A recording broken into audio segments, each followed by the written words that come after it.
How to fix WhatsApp not opening in less than 1 minute. Hello guys and welcome back to this new video. I'm going to show you how to fix WhatsApp not opening easily and fast. First thing guys you have to do is open the settings on your phone. This is here you will find many options. Scroll until you find the apps manager page.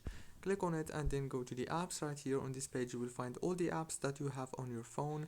Scroll until you find WhatsApp like this. Click on WhatsApp.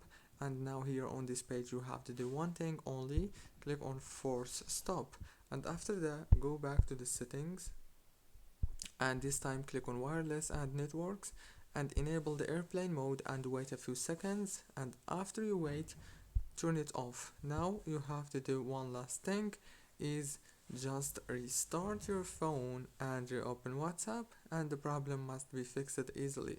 Don't forget to like, subscribe if the video was helpful for you. See you later. Thank you so much.